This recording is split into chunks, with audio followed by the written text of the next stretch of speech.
Bueno, hermanos, es una gran alegría estar aquí, reunirnos en físico juntos, y se lo digo de verdad, a mí me da mucha alegría estar hoy aquí.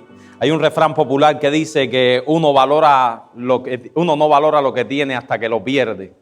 Y yo creo que en muchas ocasiones es verdad.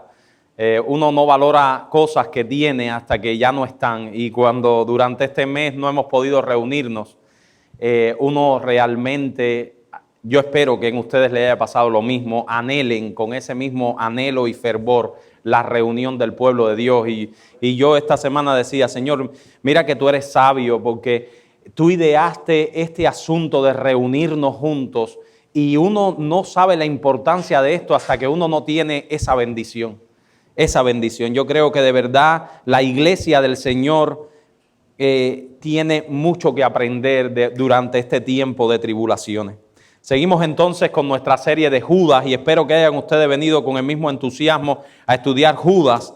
Oscar siempre me recomienda que no diga que los sermones son largos ni cortos, pero yo espero que hoy hayan venido con deseos de estudiar Judas, con de verdad, con deseos de estudiar este texto después de tiempo sin estarnos reuniendo físicamente. Recordemos rápidamente dónde estamos. Este es el tercer sermón de la serie de Judas. En el primer sermón dimos una introducción general a la carta. Hablamos de su autor, de la forma humilde con que Judas se presenta a sí mismo y también vimos de su contexto inmediato y del propósito de la carta, que es la defensa de la fe. Eso lo vimos en el primer sermón. El que quiera ver el primer sermón está en YouTube. El segundo sermón era basado en los versos 3 al 4 que les quiero leer. Eso fue el segundo sermón. Amados, por la gran solicitud que tenía de escribiros acerca de nuestra común salvación, me ha sido necesario escribiros exhortándoos que contendáis ardientemente por la fe que ha sido una vez dada a los santos, porque algunos hombres han entrado encubiertamente, los que desde antes habían sido destinados para esta condenación, hombres impíos que convierten en libertinaje la gracia de nuestro Dios y niegan a Dios, el único soberano, y a nuestro Señor Jesucristo. Ese fue el segundo sermón. Ahí vimos tres cosas principales. En primer lugar, ¿cuál es el tesoro que debemos preservar? Y Judas nos dice, el tesoro es la fe que ha sido una vez dada a los santos. Esa fe que son nuestras doctrinas, que son nuestras creencias, que es nuestra esperanza.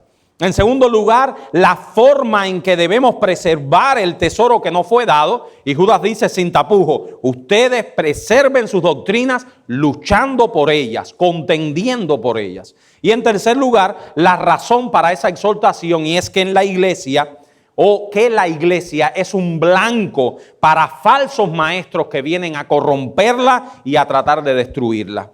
Así entonces, llegamos a este tercer sermón, que me parece uno de los sermones más importantes de la epístola de Judas.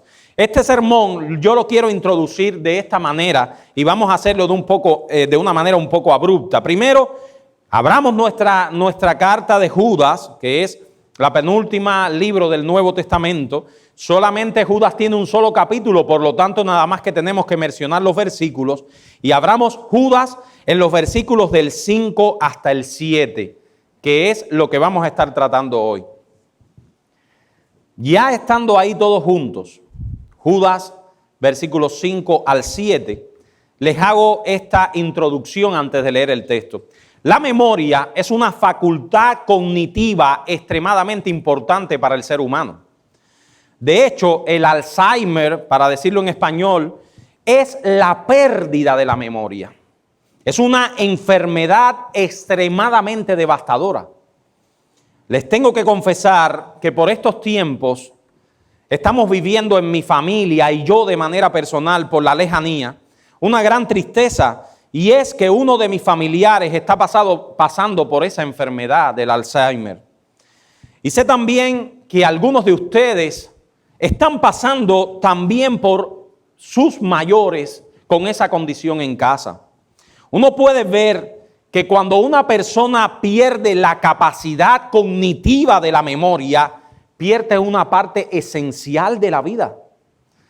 Nuestros familiares, uno puede ver lo que eran en un tiempo atrás columna del hogar. En muchos de nuestros casos fueron las personas que nos criaron, que hicieron de nosotros realmente la persona que somos. Y uno puede ver cómo esa misma persona ha perdido todo lo esencial de la vida. Esta enfermedad lleva a la persona a la incapacidad de reconocer a sus propios familiares más cercanos, de acordarse de su historia, aún a la capacidad de recordar su propia casa, su propia cama, sus objetos personales. Se vuelve una persona totalmente dependiente. Yo estuve leyendo durante esta semana la historia de Ronald Reagan, el presidente de este país, uno de los mejores presidentes que ha tenido la historia contemporánea de este país. Y Reagan terminó su vida con un Alzheimer, mis hermanos, que su esposa era la que tenía que ir a las celebraciones cuando le hacían alguna conmemoración o cuando le hacían algún acto de honor, porque el Reagan estaba completamente incapacitado para ir. Mis hermanos, así como el Alzheimer, nosotros vivimos en una sociedad que está enferma de Alzheimer espiritual. Enferma. Somos hijos de una era que tiene el Alzheimer ligado a sus genes, el Alzheimer espiritual. Una era que ve el progreso como algo bueno y el pasado como algo obsoleto, algo que hay que olvidar. Y la Biblia, mis hermanos, está llena de exhortaciones a recordar. Les cuento que la Biblia dice que las naciones que se olvidan de Dios perecerán. Y esa será la tumba de esta nación también. De su prosperidad, de su libertad, de toda posibilidad de bienestar material y moral. La tumba de Estados Unidos será su amnesia de Dios. Eso lo dice el Salmo 9, versículo 17, refiriéndose a las naciones en general. Los malos serán trasladados al Seol, todos los pueblos que se olvidan de Dios. Y la Biblia está repleta de exhortaciones a recordar. Somos llamados, mis hermanos, a recordar al Señor y a la forma en que Él nos ha guiado.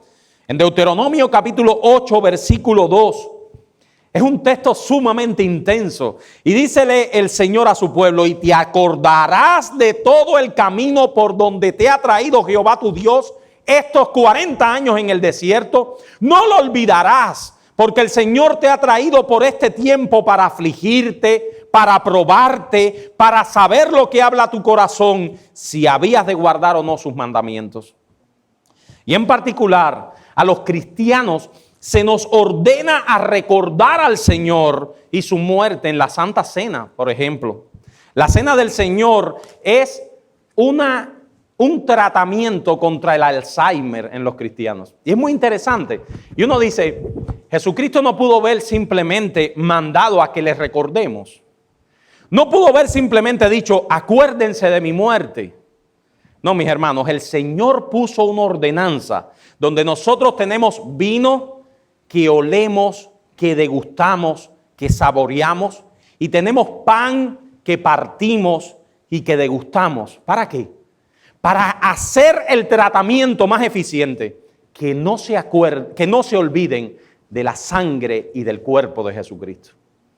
Porque yo recibí del Señor, dice Pablo, lo que también os he enseñado, que el Señor Jesús, la noche que fue entregado, tomó pan y habiendo dado gracias lo partió y dijo, tomad, comed, esto es mi cuerpo que por vosotros es partido. A mí me gusta mucho cuando el Señor dice, tomen, coman, para que esa facultad de la memoria esté viva en ustedes. Esta copa, y después de haber cenado diciendo, esta copa es el nuevo pacto en mi sangre, hacer esto todas las veces que la bebiereis en memoria de mí. Así pues, dice el Señor, todas las veces que comiereis este pan y bebiereis de esta copa, la muerte del Señor anunciáis. Hemos comenzado de esta manera, porque si ustedes leen el texto de Judas 5 al 7, este es un texto que es un llamado a no olvidar. Un llamado a no olvidar. Les leo el texto. Judas 5 al 7. Mas quiero recordaros, ya que una vez lo habéis sabido, que el Señor, habiendo salvado al pueblo, sacándolo de Egipto, después destruyó a los que no creyeron. Y a los ángeles que no guardaron su dignidad, sino que abandonaron su propia morada, los ha guardado bajo oscuridad en prisiones eternas, para el juicio del gran día, como Sodoma y Gomorra y las ciudades vecinas, las cuales de la misma manera que aquellos, habiendo fornicado e ido en pos de vicio contra naturaleza, fueron puestas por ejemplo, sufriendo el castigo del fuego eterno. Judas sabe que lo que va a hacer es un recordatorio. Sus lectores ya conocían esos relatos que él le iba a narrar. Este es por tanto un llamado a la memoria. Y aunque, como dijimos, los lectores conocían las historias, a Judas le preocupa que hayan olvidado el significado de ellas. Y los relatos del Antiguo Testamento, mis hermanos, porque como veremos, estos son 3 relatos del Antiguo Testamento, no son simplemente cuentos fascinantes que hacemos a nuestros hijos. Nosotros estamos llamados a ver las aplicaciones que hay en ellos, a ver el evangelio en ellos y a ver el carácter de Dios. En ese sentido, no debemos enseñarle a nuestros hijos los relatos del Antiguo Testamento como meras historias o cuentos fascinantes. David que mató a Goliat o Jonás que estuvo en el gran pez. Tenemos que enseñarles a nuestros hijos a ver a Jesucristo en medio de ellas. Hay una ilustración con que el pastor Sugel, con esa magistralidad, comienza uno de sus sermones hablando de un padre de familia que le cuenta a sus hijos la historia de Jonás. Yo no sé cuántos de ustedes han oído ese sermón. Dice que Sugel, él describe toda la historia. Él dice que el padre se sienta en medio, los hijos, la esposa, y todos comienzan atentamente a escuchar la historia de Jonás. El padre les cuenta que esa historia es una historia que habla de las consecuencias de no obedecer a Dios. Y que como Jonás sufrió las consecuencias. Le habla del mar bravío y el estar en un pez grande por 3 días. Al final de la historia, una historia que yo no puedo transmitírsela como Sugel la hace. Sugel nos revela que la familia que aparentemente es cristiana es en realidad una familia mormona. Todo el mundo se quedó fascinado en la iglesia. Les exhorto que vean el sermón. Y uno dice, wow, qué familia más ordenada, qué devocional más bueno. Y él como que baja los ánimos cuando te dice que aquella era una familia mormona, que no conocía a Jesucristo. Y con esto aprendemos, mis hermanos, que si las historias del Antiguo Testamento no nos llevan a Jesucristo y al Evangelio y nuestros hijos no aprenden a ver a Cristo en medio de ellas, estamos enseñando mera moralidad sin Cristo. Eso es algo muy importante. Nosotros mismos y nuestros hijos deben ver a Jesucristo como el centro de la Biblia. Así que Judas, teniendo en mente esto muy importante que les he dicho, Judas nos trae en los versículos 5 al 7 3 puntos fundamentales que les quiero hoy comentar en esta mañana. En primer lugar, Judas nos habla de el Dios que juzga la rebelión. ¿Quién es el Dios que juzga la rebelión? En segundo lugar, nos habla de 3 historias que demuestran que Dios juzga la rebelión.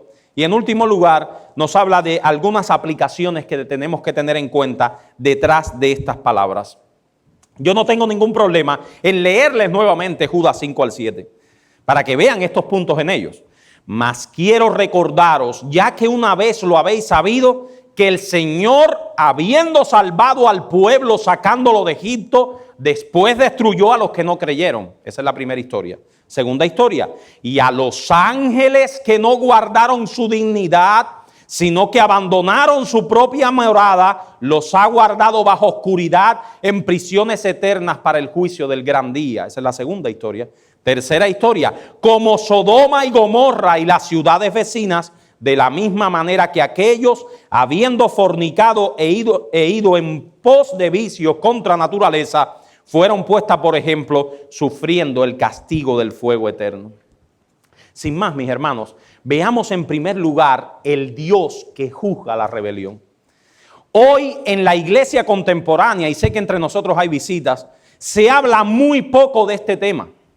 Las iglesias cristianas de hoy, o cristianas entre comillas, les gusta más hablar del amor de Dios, de la compasión, y se presenta en muchísimas ocasiones, yo sé por qué, tratando de presentar a un Dios que le sirva a toda saya y pantalón.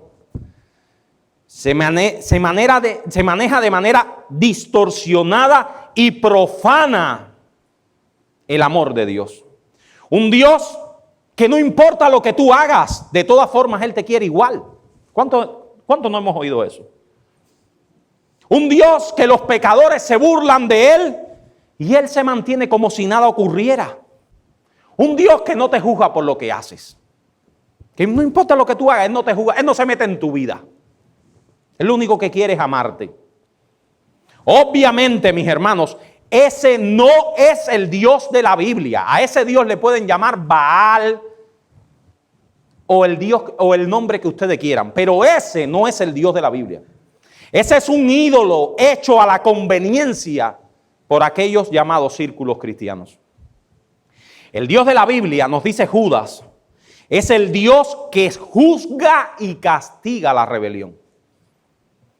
Esta no es una doctrina popular, pero es la doctrina que enseñan las Escrituras. Dice un autor, miren qué pensamiento tan interesante de este hombre. Toda la sociedad liberal moderna se rebela contra la idea de que somos pecadores responsables, que tendremos que responder de nuestros actos ante un Dios santo. Vivimos en una cultura en la que todo el mundo quiere presentarse como víctima de las circunstancias y conseguir la simpatía de los demás, pero nadie desea confesar que es agente responsable de algo malo e hiriente. Todo el mundo dice, yo soy víctima, pero nadie se presenta como agente responsable. Entonces las personas y estos grupos que yo sé que es una apreciación personal, estos grupos pseudo cristianos nos preguntan enfurecidos, ¿cómo puede un Dios de amor ser un Dios de juicio? Ahora, yo les hago otra pregunta. ¿Son el juicio y el amor incompatibles? Siempre a mí me hacen esa pregunta. Cuando uno habla de esto te dice, ¿cómo puede un Dios que ama también condenar? Pero ¿son el amor y el juicio incompatibles? El verdadero amor y el juicio son perfectamente compatibles en Dios. De hecho, mis hermanos, Dios no sería un Dios de amor si no fuera un Dios de juicio. Quédate con esto en tu mente. De verdad, mi hermano, estate activo durante este primer punto. Visitas activos nuestras mentes. Dios no sería un Dios de amor si no fuera un Dios de juicio, jóvenes. Y eso lo podemos decir claramente porque lo vemos revelado en las Escrituras también de forma muy clara a través de al menos dos afirmaciones. En primer lugar, el juicio de Dios tiene su sustento en el carácter santo de Dios. Dios juzga porque es santo. Hermanos, la Biblia nos describe a un Dios que es santo. El verdadero es un Dios inmensamente separado del pecado y de toda maldad. Por tanto, nada impuro puede estar en su presencia. Todos los atributos de Dios están bañados de santidad. Todos. Su amor es santo. Su sabiduría es santa. Su poder es santo. Él es un ser santo, santo, santo, como cantábamos en algunos de los himnos. De esta característica del carácter de Dios es de la única que se repite en toda la Escritura como la perfección de todos sus atributos. Y le dije como cantábamos, porque eso lo canté por la mañana antes de salir para acá. Y hice ese link aquí. Pero esa característica del carácter de Dios es de la única que se repite en toda la Escritura, que es la perfección de todos sus atributos. Y ser santo implica, mis hermanos, ser santo implica que Él no deja sin castigo al pecador. Implica que Él no puede tener comunión de agrado con el que comete pecado. Wow, ¿estoy diciendo algo que Dios no puede hacer? Sí. Dios no puede, Él está imposibilitado de tener relación con el pecado. Su santidad se lo impide. Su pureza le impide habitar en el pecado. Textos de la Biblia nos dirían algunos. Pero sí, todas esas son tus palabras, pero textos de la Biblia. Miren, yo puse en la Biblia electrónica la palabra santidad o santo en referencia con Dios y inmediatamente me puso 452 referencias. Podríamos estar toda la mañana citando textos bíblicos acerca de la santidad de Dios. Pero solo les traigo algunos. No los busquen si quieren, pero yo quiero que esto quede en sus mentes claro, mis hermanos. Claro, aunque no nos dé tiempo ver todo el texto de Judas. Isaías capítulo 6, versículos 1 al 5 es una visión de la santidad de Dios. Una visión que Isaías tiene de la pureza de Dios. Dice Isaías, en el año que murió el rey Usías, vi yo al Señor sentado sobre un trono alto y sublime, y sus faldas llenaban el templo. Por encima de él había serafines, cada uno tenía 6 alas, con 2 cubrían sus rostros, con 2 cubrían sus pies y con 2 volaban. Y el uno al otro, los serafines, era un canto antifonal. Uno le decía al otro, santo, santo, santo Jehová de los ejércitos, toda la tierra está llena de tu gloria. Y los quiciales de las puertas se estremecieron con la voz del que clamaba y la casa se llenó de humo. Y entonces vienen los evangélicos modernos y nos dicen, sí, pero la respuesta de Isaías es, tú también me amas. Tú eres bueno. No hay problema. Tú eres santo, pero eres bueno y me amas. Dios es bueno y me ama. Sí, mis hermanos. Pero esa no fue la conclusión que sacó Isaías cuando estaba en la presencia de Dios. Cuando Isaías se sintió abrumado de la grandeza, de la gloria, de la santidad de Dios, ¿qué es lo que produjo en él? Cuando tú tienes delante de ti tanta pureza y santidad, ¿qué es lo que trae eso en ti? ¡Ay de mí que soy muerto! Porque yo soy un hombre inmundo de labios y habito en medio de pueblo que tiene labios inmundos y he visto por mis ojos a Jehová de los ejércitos. Eso es lo que le produjo a Isaías. Él vio su suciedad, la grandeza, la santidad, la gloria de Dios nos hace vernos a nosotros sucios. Yo no puedo estar ahí. Yo no merezco estar ahí. En esta suciedad, en estos andrajos, yo no puedo estar delante del rey. Éxodo 28 dice, harás además una lámina de oro fino y grabarás en ella como grabadura de sello, santidad Jehová. Y la pondrás sobre tu frente y la pondrás sobre tu pecho. Y estará sobre la frente de Aarón y llevará a Aarón las faltas cometidas en todas las cosas santas que los hijos de Israel hubieran hecho. Y sobre su frente estará continuamente para que obtengan gracia delante de Jehová. No se te olvide, Aarón, que Jehová es un Dios santo. Hebreos 12:14 dice, seguid la paz con todos y la santidad, sin la cual nadie verá al Señor. Nadie estará en la presencia de Dios en sus pecados. Y 2 Timoteo 2:19, Pablo le dice a Timoteo, pero el fundamento de Dios está firme teniendo esto, conoce el Señor a los que son suyos y apártese de iniquidad todo aquel que invoca el nombre de Cristo. Así que mis hermanos, si hay algo que tenemos claro en toda la Biblia, y el que diga lo contrario, mis hermanos, no ha leído la Biblia, de verdad, no son mis interpretaciones, no la ha leído, no ha leído la Biblia. Es que Dios es un ser infinitamente santo y que requiere esa santidad en los que se acercan a Él.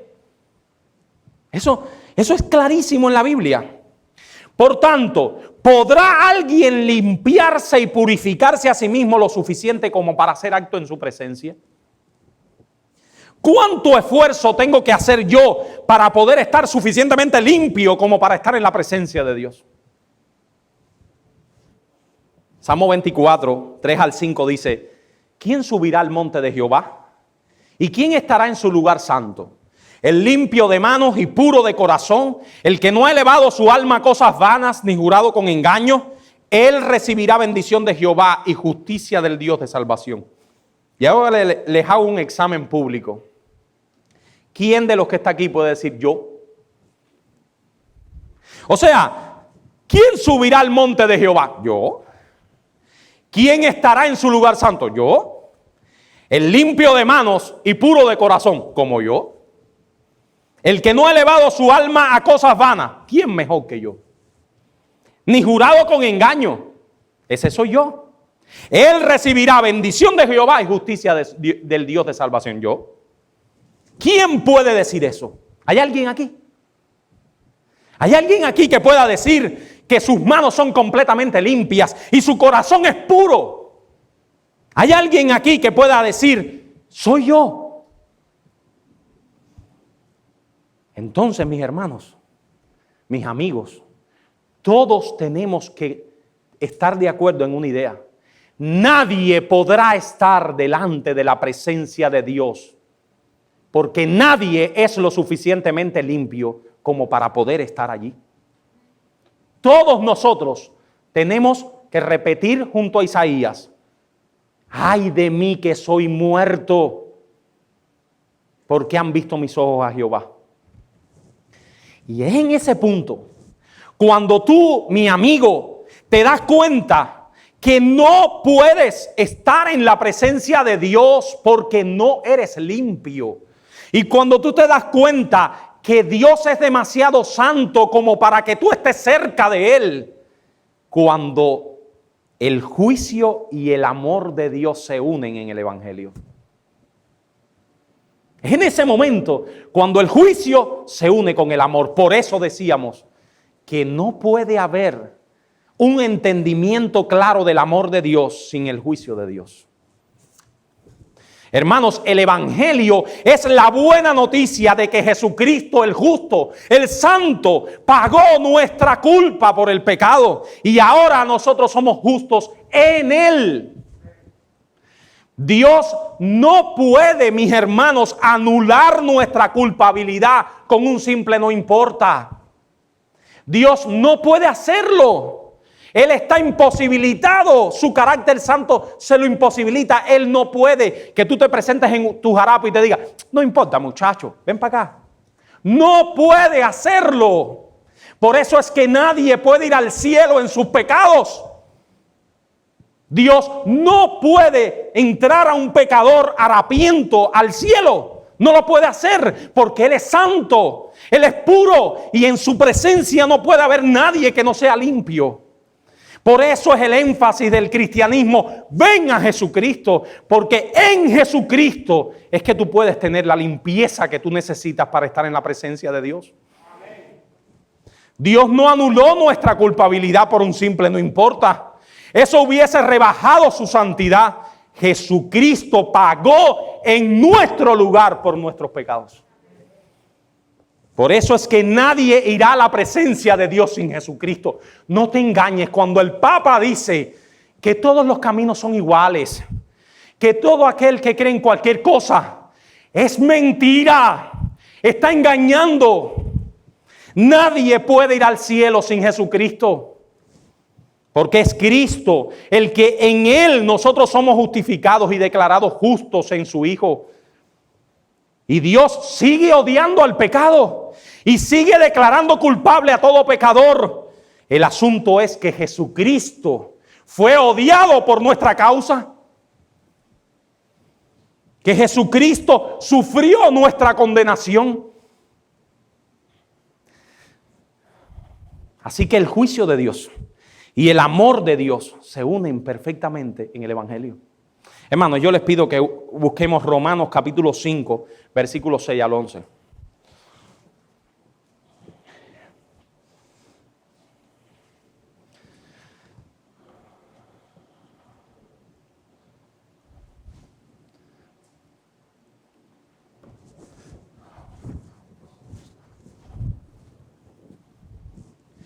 Miren lo que dice este texto, lo voy a leer lento, porque es que este texto es el Evangelio. Visitas, de verdad, amigos que nos visitan, si tienen una Biblia, señalen ese texto y piénsenlo en la casa un poquito. Nosotros a veces somos como los rumiantes, nos enseñan una idea y tenemos que después procesarla un poquito más. Piensen en su casa en este texto. Miren lo que dice este texto. Porque Cristo, cuando aún éramos débiles, A su tiempo murió por los impíos. Y la palabra impío es mugriento. No es otra, mugrientos. Ciertamente apenas morirá alguno por un justo. Con todo pudiera ser que alguno osara morir por el bueno. Mas Dios muestra su amor para con nosotros, en que siendo aún mugrientos y pecadores, Cristo murió por nosotros. Pues mucho más, estando ya justificados en su sangre, por él seremos salvos de la ira. Porque si siendo enemigos fuimos reconciliados con Dios por la muerte de su Hijo, mucho más estando reconciliados seremos salvos por su vida. Y no solo esto, sino que también nos gloriamos en Dios por el Señor nuestro Jesucristo, por quien hemos recibido ahora la reconciliación. Así que cuando uno comprende el Evangelio, uno puede ver claramente que si no hay juicio por el pecado, no era necesario que Cristo viniese. Porque no habría nada de lo que salvarnos. Y si ustedes leen de nuevo el texto de Romanos, por eso se los hice buscar, ¿de qué nos salvó Cristo? Ese texto responde de qué nos salvó. Muchos dicen del infierno, y es verdad. Otros dicen de nuestros pecados, y es verdad. Muchos dicen del diablo, y es también verdad. Pero nuestro texto no dice ninguna de esas cosas. ¿De qué nos salvó Cristo? De la ira de Dios. De eso es de lo que te ha salvado Cristo. Cristo, mi amigo, mi hermano, te ha salvado de la ira de Dios. Y mi amigo, si tú tienes a Cristo, tú eres salvo de la ira de Dios. ¿De la ira de Dios por qué? Por tu pecado. Porque Dios, pecador, no te ama en tus pecados, te odia. Y tú eres salvado de la ira de Dios. De la ira de Dios. Pues mucho más, estando ya justificados en su sangre, por él seremos salvados de la ira. Porque si siendo enemigos fuimos reconciliados con Dios por la muerte de su Hijo. Nosotros éramos enemigos de Dios. Nosotros éramos objeto de la ira de Dios.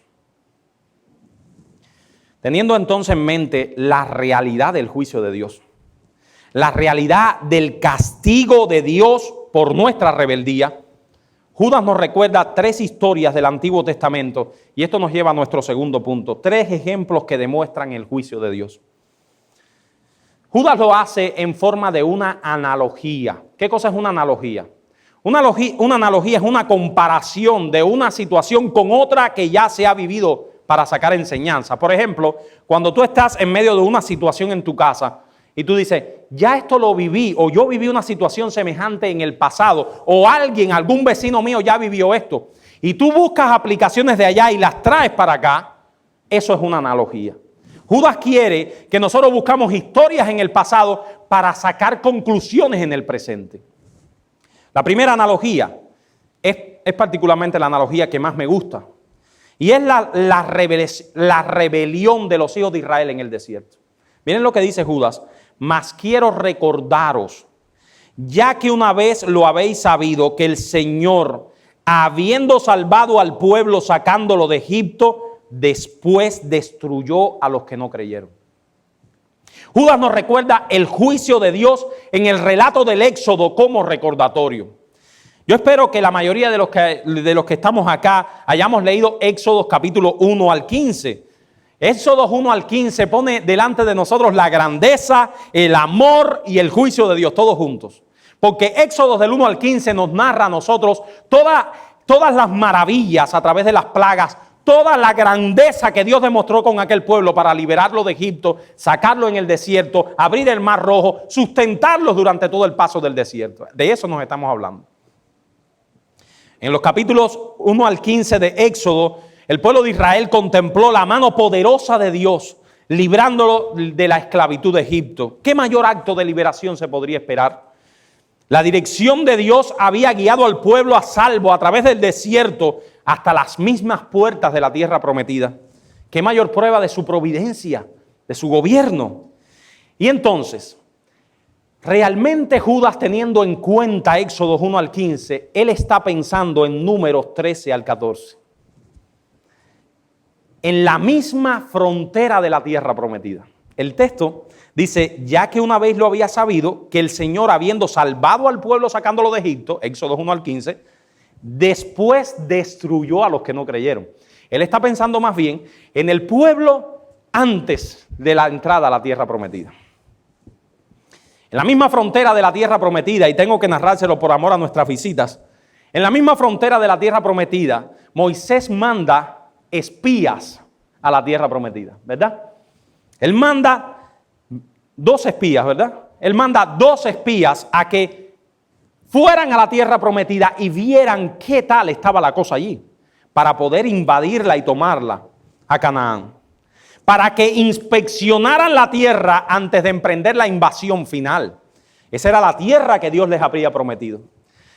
Con la excepción de Caleb y Josué, los exploradores volvieron con la idea de que los peligros eran demasiado terribles y el pueblo de la tierra tan fuerte que no podrían conseguir la entrada a la tierra prometida.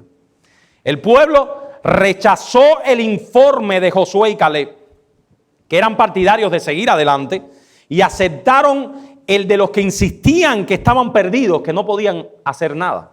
Y ahora yo les traigo entonces, ¿cuál fue el informe de los espías? ¿Cuál fue el informe de Josué y Caleb? ¿Y cuál fue la respuesta del pueblo? Para que ustedes vean por qué Dios dice, y los destruí. El informe de los espías, números 13, 32 al 33. En la casa leen números 13 y 14 para que se den cuenta del contexto en general. Los espías habían venido la mayoría y dice, y hablaron mal entre los hijos de Israel de la tierra que habían reconocido, diciendo, la tierra por donde vamos para reconocerla es tierra que traga a sus moradores.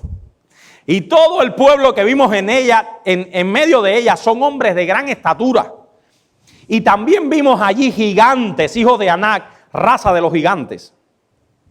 Y éramos nosotros, a nuestro parecer, como langostas. Esa no es la langosta que nosotros comemos. Es como un saltamontes, es un insecto. Es muy parecido al saltamontes. Podríamos poner ahí saltamontes. Y así les parecíamos a ellos. O sea, los espías vinieron y dijeron, oye, aquello es imposible. Hay hombres grandes, eso de gigantes no es gigantes en el sentido literal de los cuentos de los muchachos, es que a ellos les parecía que eran.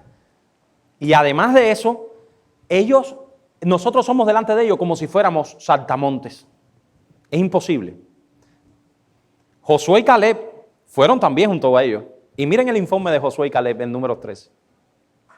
Josué, hijo de Nun, y Caleb, hijo de Jefone, que eran de los que habían reconocido la tierra, rompieron sus vestidos cuando oyeron a aquellos hablar aquellas barrabasadas, rompieron sus vestidos y hablaron a toda la congregación de los hijos de Israel y les dijeron, la tierra por donde pasamos para reconocerla es tierra buena.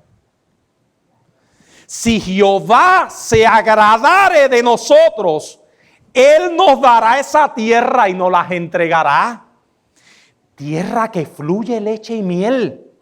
Por tanto, no seáis rebeldes contra Jehová, ni temáis al pueblo de esa tierra, porque nosotros los comeremos como pan. Su amparo se ha apartado de ellos, pero con nosotros está Jehová.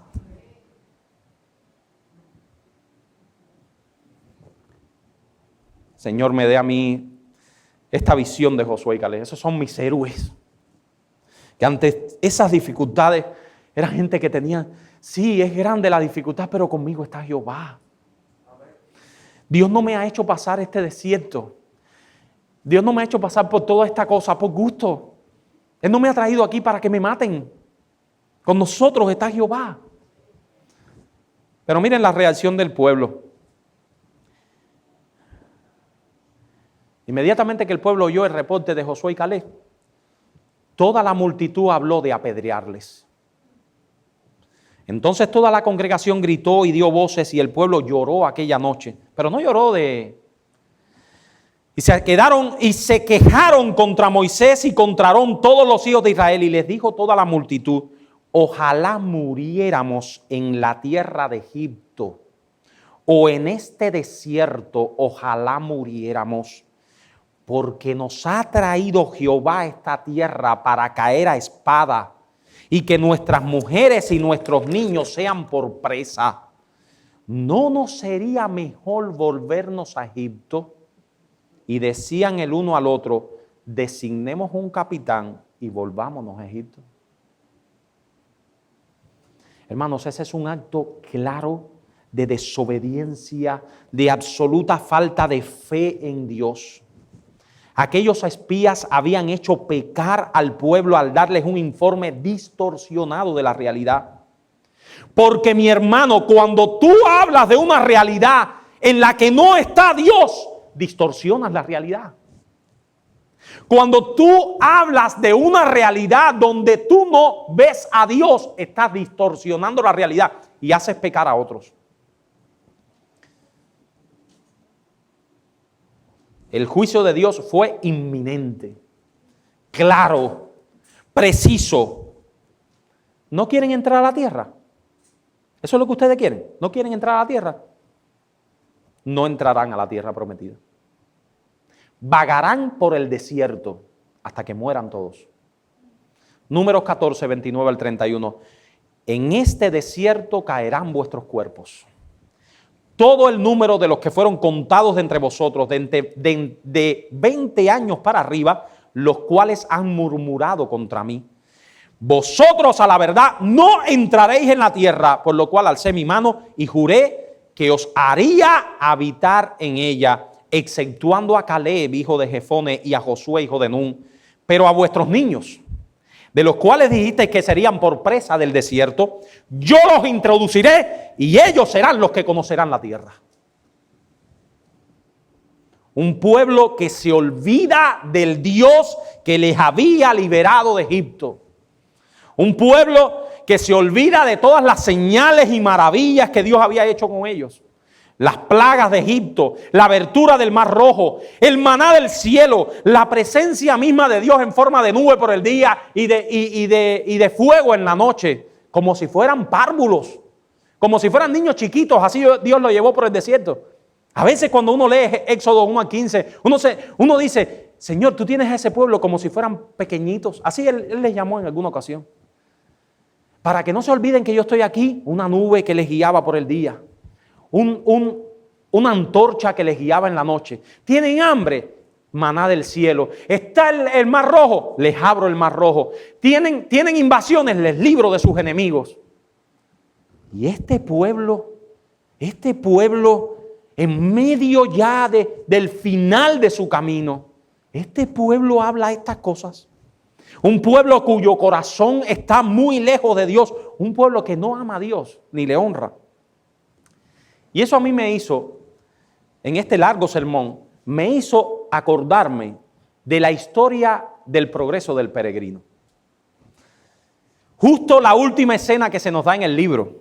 Ya al final, para aquellos que nunca lo hayan leído, la primera recomendación, por favor, léanselo. Léanse el progreso del peregrino. Pero les comento que este libro está escrito en forma de un sueño. El autor nos dice que esta historia es un sueño que él había tenido. Bunyan como que se queda dormido y él nos narra lo que él había soñado. Su personaje principal se llamaba Cristiano y era acompañado en la mayoría del trayecto por un personaje que él le llamó Esperanza. Y esto es un viaje hacia la ciudad celestial. ¿Qué es el viaje de nuestra vida? ¿Qué es el viaje de nuestra vida? Un viaje que es nuestra vida hacia nuestro destino eterno. Miren lo que Bunyan relata al final del libro. Ya cuando Cristiano y Esperanza están como el pueblo de Israel ahí en las puertas de la tierra prometida. Ya al final, en la última parte del libro, Cristiano y Esperanza llegan a las puertas de la tierra prometida, a las puertas del cielo. Miren a Bunyan hablando, hermano. Aprovechando yo entonces el momento en que se abrieron las puertas para dejarles pasar, miré hacia adentro tras ellos y aquí la ciudad brillaba como el sol.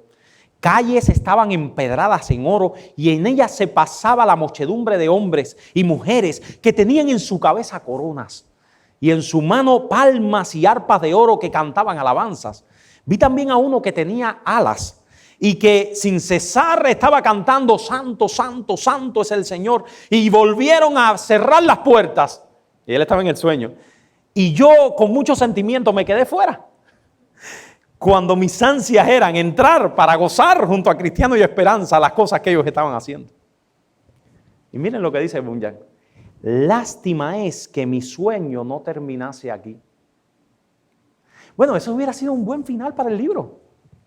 Ya Cristiano y Esperanza llegaron a la ciudad celestial, se abrieron las puertas, estaban allí disfrutando de la grandeza del rey. Pero el libro no termina ahí. Y el mismo Bunyan te dice: lástima que no me haya despertado en ese momento. Lástima es que mi sueño no terminase aquí con tan dulces impresiones. Cuando se cerraron las puertas de la ciudad, miré atrás y vi a Ignorancia que llegaba a la orilla del río. Lo pasó pronto y sin la mitad de la dificultad que encontraron los otros. El río es la muerte, ¿saben? Los impíos habitualmente pasan la muerte rápido.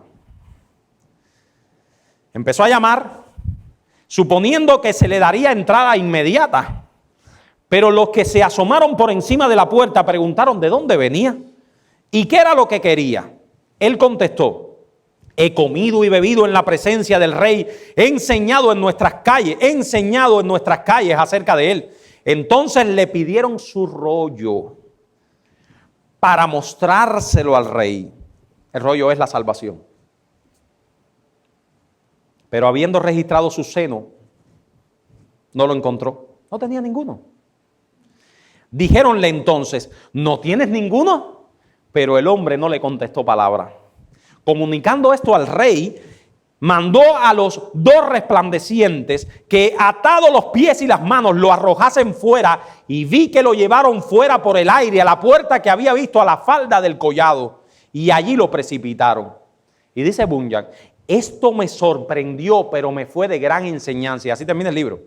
Pues aprendí que hay camino para el infierno desde la misma puerta del cielo.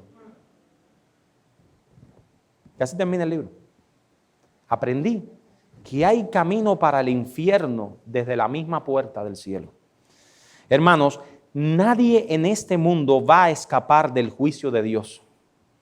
Aún a las puertas del cielo, cuando pienses que vas para el cielo, debes estar seguro que tú has sido reconciliado por medio de Cristo y que la ira de Dios no está sobre ti. Que ese rollo del que habla Bunyan está debajo de tus brazos. Nadie que se burla de Dios, que rechaza a Cristo, debería pensar ni por un momento que el cielo le pertenece. Eso mismo fue lo que le pasó a los israelitas en las mismas puertas de la tierra prometida. Se reveló lo que había en sus corazones. Y esa es la primera enseñanza. Esa es la primera enseñanza que Judas nos da. La rebelión contra Dios tiene consecuencias. Todos los que se rebelan contra Dios, aún en las mismas puertas del cielo, sufrirán las consecuencias. Segunda analogía. La rebelión de los ángeles. Y a los ángeles que no guardaron su dignidad, sino que abandonaron su propia morada, les ha guardado bajo oscuridad en prisiones eternas para el juicio del gran día. En esta segunda analogía que nos hace Judas, las opiniones de los eruditos están divididas. Y Daniel me mira, porque ha sido tema entre nosotros de muchas discusiones. Algunos piensan que acá Judas se refiere a la primera caída de los ángeles del cielo, debido al orgullo y a la rebeldía contra la autoridad de Dios. Y realmente la Biblia menciona una primera caída de los ángeles del cielo. Isaías, refiriéndose al diablo, a Lucifer, escribe: ¿cómo caíste del cielo, lucero, hijo de la mañana? Derribado fuiste a la tierra, tú que debilitas a las naciones. Isaías capítulo 14, versículo 12. Cuando lo volvieron los 70 con gozo de la misión que el Señor le había entregado, en Lucas 10, 18 dice: yo vi a Satanás caer del cielo como un rayo. Así que eso es una clara referencia a la rebelión contra Dios de los ángeles en el cielo. Para las visitas, parecen las escrituras, y muy probablemente eso es lo que haya pasado, o exactamente lo que haya pasado, que ángeles se rebelaron contra Dios en el cielo. y que Dios los arrojó del cielo, y entre ellos Lucifer, que fue el jefe de esa rebelión. Para otros eruditos, nos dicen que Judas más bien se está refiriendo acá a otra rebelión que aparece en Génesis capítulo 6, versículos 1 al 4. Según esta línea de pensamiento, los ángeles, atraídos por la belleza de las mujeres mortales, abandonaron el cielo para seducirlas y así pecaron. Génesis 6 aparentemente habla acerca de una historia en que los ángeles tienen relaciones físicas con mujeres. En el primer caso, la caída de los ángeles fue debida al orgullo en la rebelión de Satanás, y en el segundo fue debida a la lujuria. Y aún parece, mis hermanos, que en realidad Judas toma las dos rebeliones angelicales y las une. Dice que los ángeles abandonaron su dignidad, es decir, que aspiraron a un oficio que no era para ellos, aspiraron a un oficio que no les correspondía. Y también dice que dejaron su morada. Ahí está el problema. Es decir, que pareciera como si hubieran venido a la tierra. Todo esto a mí me parece muy extraño. Se mueve en un mundo de ideas muy remoto del nuestro. Pero la advertencia de Judas, que es lo más importante, está clara. Dos cosas produjeron la caída de los ángeles: el orgullo y la concupiscencia. Y esas cosas no pasaron desapercibidas. Dios no pasa por alto la rebelión, ni aún de los ángeles. Eso es lo que Judas nos quiere traer en esta historia. En último lugar, la última analogía es la rebelión de Sodoma y Gomorra. Dice Judas: como Sodoma y Gomorra y las ciudades vecinas, las cuales de la misma manera que aquellos, habiendo fornicado e ido en pos de vicio contra naturaleza, fueron puestas por ejemplo, sufriendo el castigo del fuego eterno. Como ocurrió con los israelitas infieles y con los ángeles rebeldes, también la gente de Sodoma y Gomorra recibió el juicio del fuego eterno.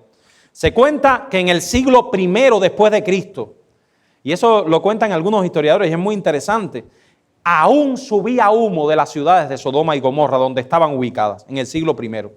Algo que se interpretaba como un símbolo físico y palpable del eterno juicio de Dios, algo que les recordaba cómo Dios es un Dios que juzga la impiedad. Dice que en las ciudades de Sodoma y Gomorra se fueron en pos de vicio contra la naturaleza. Y el griego dice: idos en pos de otra carne. Esa es una clara referencia a la homosexualidad que tenía lugar en las ciudades de Sodoma y Gomorra. Una clara referencia, yo creo que es clara en el griego. Idos en pos de otra carne, una carne diferente a la carne, en este caso de la mujer o del hombre en dependencia del sexo. George Adam Smith, un teólogo escocés, dice: ningún otro incidente de la historia hizo un impacto comparable en la memoria del pueblo judío que Sodoma y Gomorra. Se usan una y otra vez en las Escrituras como ejemplos del pecado humano y del juicio divino.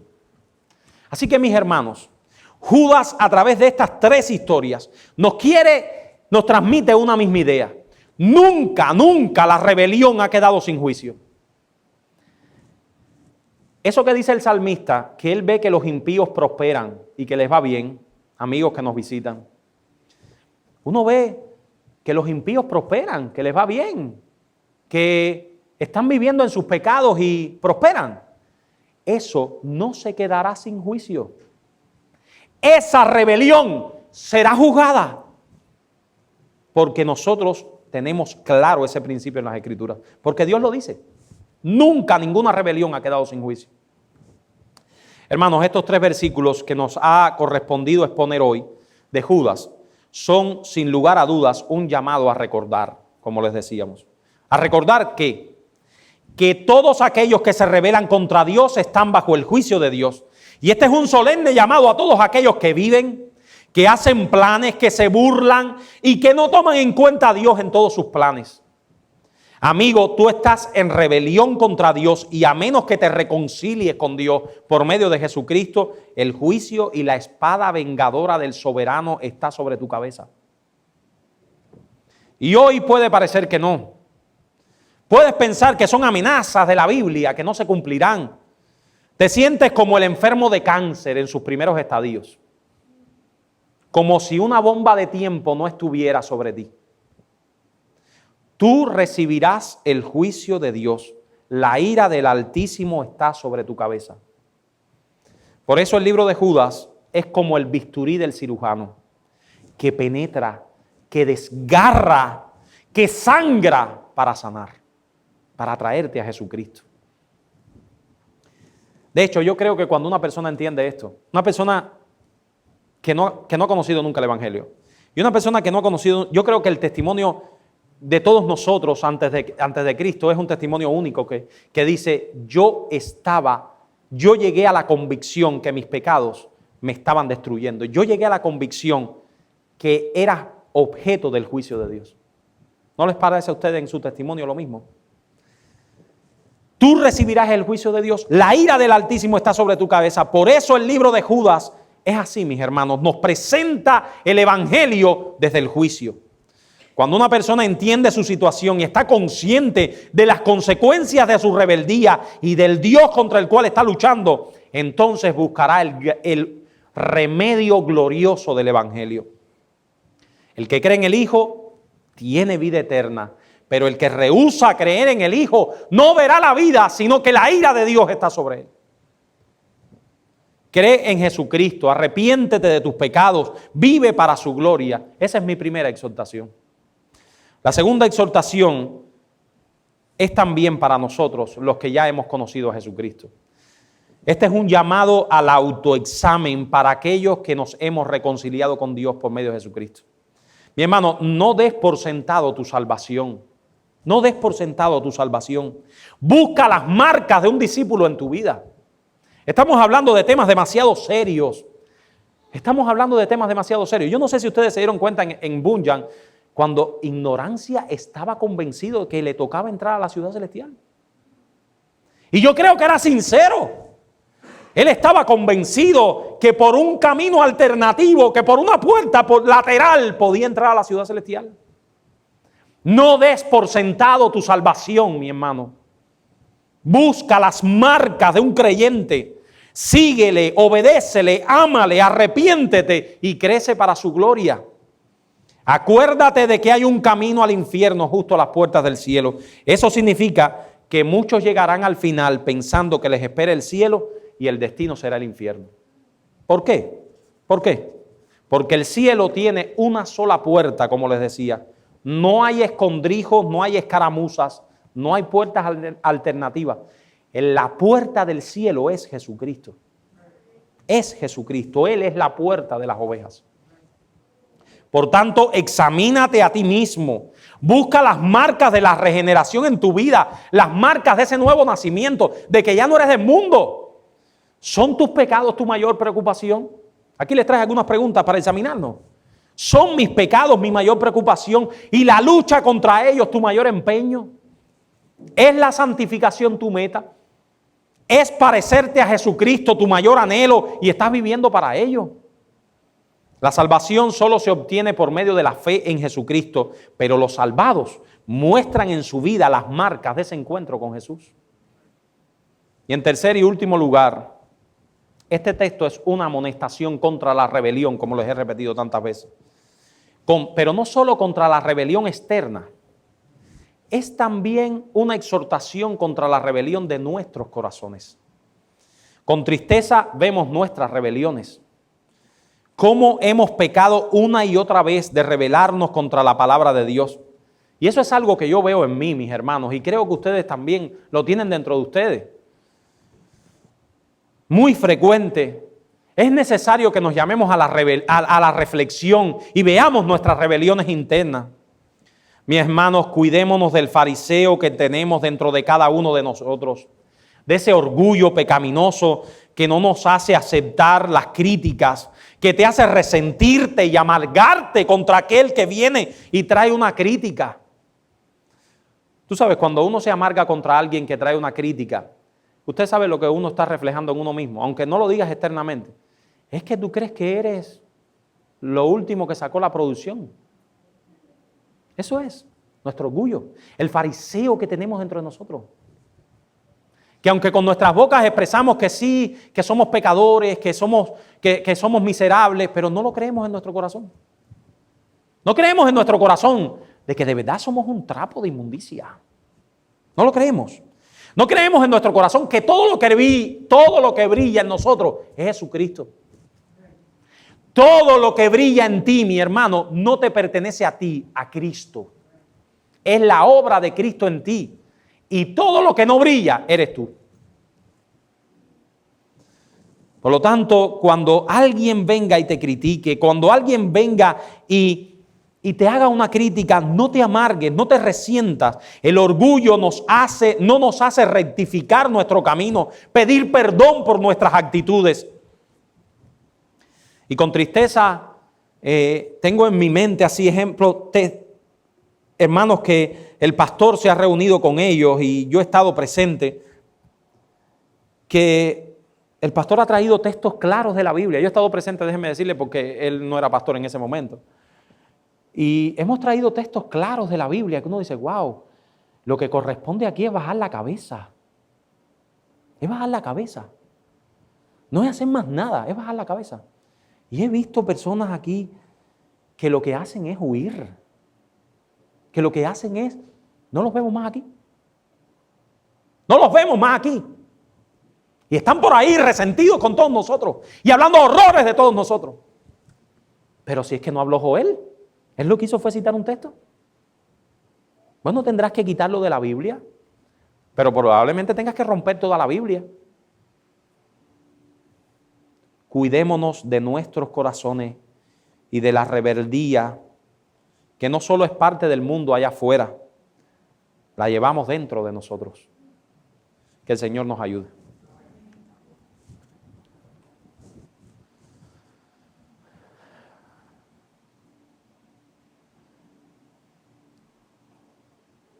Señor, nosotros te pedimos perdón por nuestras miserias, por ese orgullo que hay en nosotros que nos hace pensar que lo que nosotros hemos logrado es parte de nosotros y no nos hace reconocer que es tu mano, que es tu obra, que es tu misericordia, que es tu poder. Padre, nosotros te pedimos que tú nos hagas humildes, que tú nos hagas sumisos a tu voluntad, que no seamos rebeldes como el pueblo de Israel ante las puertas de la tierra prometida, que podamos recordar tus maravillas y tus misericordias con nosotros. Padre, que nos ayudes a ser gente que se acuerde de dónde hemos salido y a dónde por tu mano y misericordia nos has traído. Padre, perdona nuestros pecados. Nosotros te rogamos también, Señor, que esta palabra haga impacto en los corazones de personas aquí que no te conozcan. Señor, obra en sus corazones, sálvalos, Señor. Hazles mirar, hazles abrir sus ojos y darse cuenta que están combatiendo contra el Todopoderoso, que están luchando contra el Señor de los cielos y la gloria y contra aquel que tiene el poder para llevarlos al infierno. Hazles entender, Señor, que en Jesucristo hay vida para ellos, que en Jesucristo hay solución, que en Jesucristo está el camino, que en la reconciliación de la cruz hay vida y esperanza. Ayúdanos, Señor, a que este mensaje, estas palabras de Judas hagan bien a nuestros corazones. En el nombre de Jesucristo. Amén.